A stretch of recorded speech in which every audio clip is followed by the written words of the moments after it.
je suis Marie-Joséphine Souzini, on m'appelle souvent Zouzou, un peu plus familier.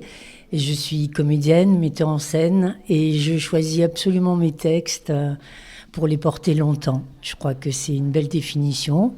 J'ai donné des cours à beaucoup de jeunes qui sont devenus maintenant professionnels et ça, j'en suis fière. J'ai encore des élèves autour de moi, j'ai encore, qui me suivent dans la vie en tout cas. Et je suis heureuse quand je suis sur scène. C'est ça l'important.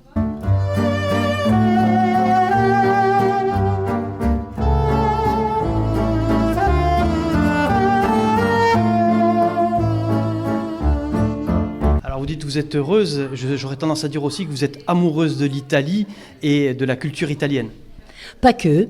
Je suis d'abord amoureuse de l'être humain avec ses valeurs, avec sa beauté.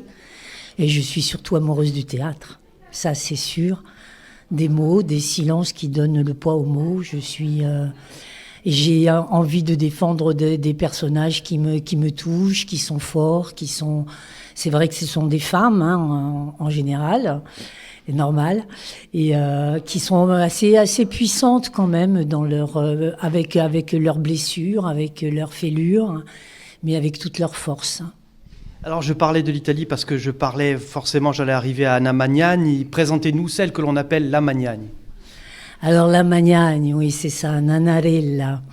Et Nanarella, on l'aurait dit Populana, mais elle se dit pas forcément que Populana. C'était une grande dame. C'est une grande dame qui a vécu à un moment clé du cinéma, du néoréalisme, mais pas que. Elle a été le symbole du peuple. Elle a été cette femme qui a montré, qui était très très populaire juste après-guerre, etc. et pendant la guerre. Et qui a été un symbole pour tous, donc surtout dans Mamma Roma, par exemple, on prend cet exemple-là. Mais ça a été aussi une comédienne et de théâtre et d'abord de revue avec son ami Toto, avec des choses très comiques. D'ailleurs, Fellini a regretté de ne pas la faire tourner en clown. Alors, vous présentez une pièce qui parle d'elle, vendredi soir, le 3 février, au Théâtre de Bastia, en avant-première du Festival italien. Oui, c'est pas que je parle d'elle, c'est que je suis elle.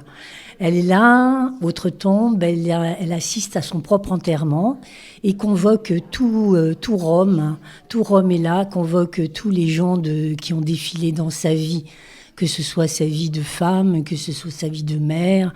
On va parler beaucoup de son fils Luca, évidemment, qui a une place privilégiée dans sa vie.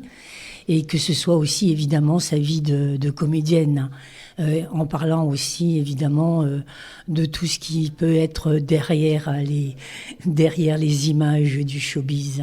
Il bambino s'addormenta.